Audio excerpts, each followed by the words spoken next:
Selamat pagi pemirsa, apa kabar Anda di pagi hari ini? Senang sekali saya Graciela Taime dapat menjumpai Anda dalam Berita Papua. Sejumlah berita menarik dan teraktual telah dirangkum tim redaksi kami. Berikut 3 berita utama hari ini.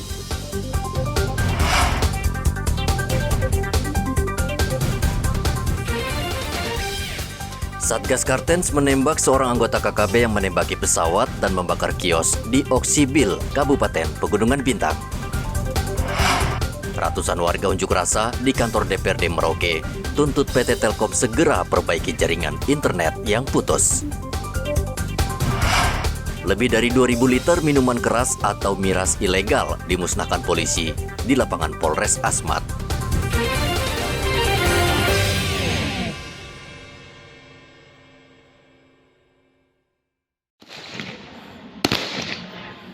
Anggota Satgas Damai Kartens di Oksibil, Kabupaten Pegunungan Bintang terus memburu anggota KKB yang membakar rumah dinas anggota DPRD dan kios di distrik Serambakon.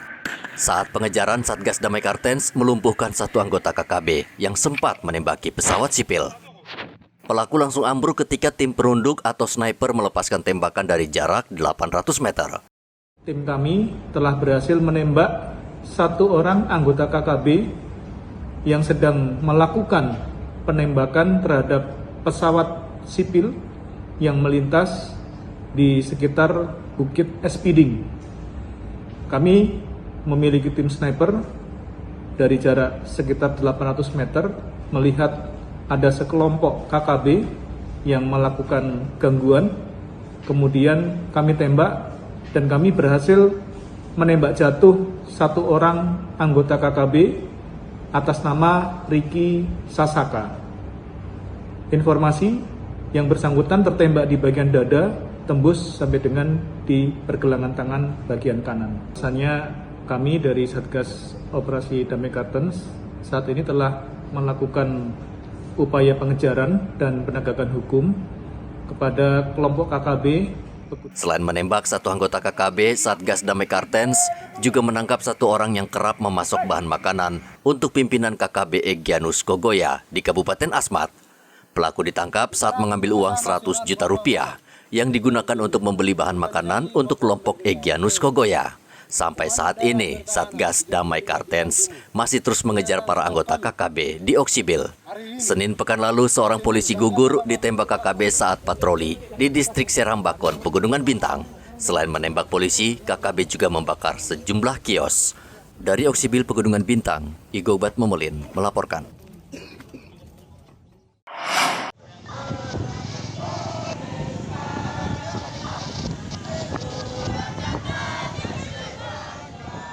Warga Merauke termasuk mahasiswa dan ibu rumah tangga unjuk rasa ke kantor DPRD Merauke menuntut PT Telkom memperbaiki jaringan internet yang terganggu lebih dari sepekan. Saat diizinkan bertemu pihak PT Telkom, pengunjuk rasa sempat emosi karena mendapat penjelasan yang terkesan berbelit. Kepala kantor PT Telkom Papua Agus Widiarsa pun meminta maaf. Menurut Agus, jaringan internet terganggu karena kabel optik di kedalaman 50 meter yang terbentang antara Timika hingga Merauke terputus. Kabel optik putus. Ada 2 faktor utama. Yang pertama faktor alam. Faktor alam biasanya kalau terjadi gempa, terjadi pergeseran, terjadi longsoran, sehingga kabel itu kena batu yang cukup besar, misalnya begitu, itu bisa menyebabkan kabel putus. Atau ada uap panas yang mengalir dari bawah, itu bisa menyebabkan kabel putus. Kemudian yang kedua adalah aktivitas di perairan. Yang memang kita tunggu dan kita harapkan poin pertama sekali, kapan waktu penyelesaiannya, itu poin pertama. Poin keduanya, keterbukaan. Sengaja saya taruh kapan waktu pelaksanaannya selesai yang pertama, supaya memang diingat atur itu semua. Nah, poin keduanya boleh disisipkan tuh. Bagaimana keterbukaan dari pihak Telkom sendiri, atau memang kalau diketahui pula dari Dinas Kominfo yang lebih bagus, biar kuat itu kan argumentasinya. Sementara itu, akibat terputusnya jaringan internet, masyarakat Merauke sibuk mencari lokasi yang kemungkinan masih terdapat jaringan atau sinyal internet. Warga mencari ke kawasan Kudamati, bandara, dan pelataran kantor Telkom, walaupun kualitas sinyal tidak maksimal. Sudah beberapa kali dalam setahun ini, bahkan 2 kali, tentang hambatan sinyal ini. Soal pembayaran ke pihak Telkom sendiri kami tidak pernah telat. Terus kemudian ada kendala-kendala seperti ini. Ini kan menimbul pertanyaan, sedangkan tidak ada statement yang dikeluarkan dari pihak Telkom sendiri. Artinya kami masyarakat ini beranggapan bahwa ada apa dengan semua ini. Sementara itu, apa langkah-langkah pemerintah yang dilakukan untuk masalah tersebut? Karena banyak UMKM sekarang menggunakan jaringan. Ini saya sebagai masyarakat Merauke sendiri cukup menyesali dengan adanya gangguan seperti ini. Saya pikir ini agenda tahunan Telkomsel ya, atau mungkin ada apa kepentingan lain? Ya, dalam rangka mencari sinyal. Cari sinyal ya. Di sini berapa lama biasanya sini bisa untuk cari sinyal ini? Ya, hampir Siang malam ya? ya.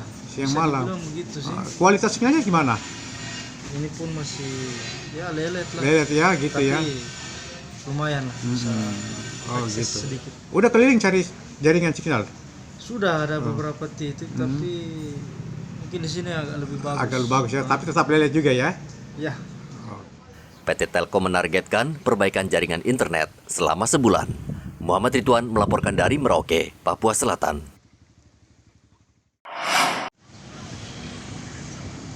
Terputusnya jaringan internet di Merauke selama sepekan berdampak luas. Kegiatan bisnis, perkantoran, sekolah hingga urusan rumah tangga menjadi terganggu.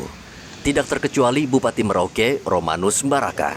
Bupati kesal dengan manajemen PT Telkom karena gangguan internet di Merauke dan sekitarnya sudah sering kali terjadi. Kendati demikian, Bupati meminta masyarakat menahan diri dan tidak emosi. Tahu-tahu sebelumnya sudah saya jejaki, untuk provider lain bisa masuk di Merauke. Tetapi juga tergantung dari user kita. Jadi mereka kan punya hitungan bisnis sendiri. Kalau misalnya user kita mencukupi, mereka berani investasi gitu. Kan terlanjur semua fasilitas, baik tower maupun yang jaringan, ini sudah dibangun oleh Telkomsel hampir di seluruh Papua. Nah kalau provider lain mau masuk, berarti dia harus betul-betul juga invest gitu. Tapi kan dia juga harus meneliti usernya gimana. Kebetulan saya paham karena dulu Telkomsel pertama saya usahakan untuk masuk di sini. Dan bagaimana model pembangunan jaringan. Artinya jika ada provider yang mau, artinya pemerintah sangat terbuka. Ini welcome. Siap. Ya. Itu tower IM3 ya Pak yang di Jalan Biak yang sempat? Iya itu tower IM3 waktu itu. Karena ada beberapa tower juga dari teman-teman provider lain. Seperti di beberapa pedalaman juga. Di distrik Guti itu juga dari Ersel. Gitu. Ya. Ia juga berharap ada penyedia layanan komunikasi lain berinvestasi di sektor telekomunikasi sehingga tidak mengandalkan satu perusahaan. Saat ini baru PT Telkom yang berinvestasi di sektor telekomunikasi di Papua. Sehingga bila terjadi gangguan, masyarakat Merauke dan sekitarnya tidak memiliki pilihan lain sehingga dampaknya sangat fatal mengingat internet sudah menjadi kebutuhan vital masyarakat. Muhammad Ridwan melaporkan dari Merauke, Papua Selatan.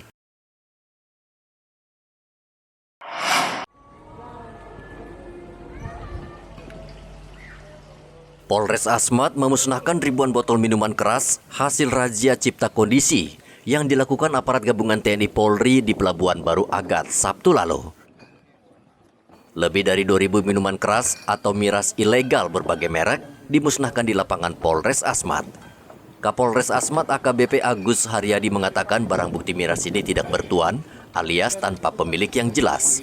Karena saat razia di pelabuhan, polisi hanya menemukan ribuan botol miras di dalam 2 kontainer kapal.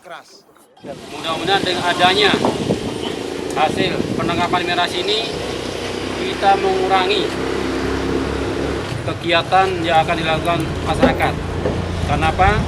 Dengan adanya miras, semua berawal dari kejahatan. Mulai dari penganiayaan, pembunuhan, membawa lari orang, dan laka lantas. Untuk itu saya mengharapkan kita yang ada di sini, dari Pemda, dari TNI, kita bersama-sama memberantas miras yang masuk di Kota Agat. Biar apa? Kota Agat aman dan kondusif.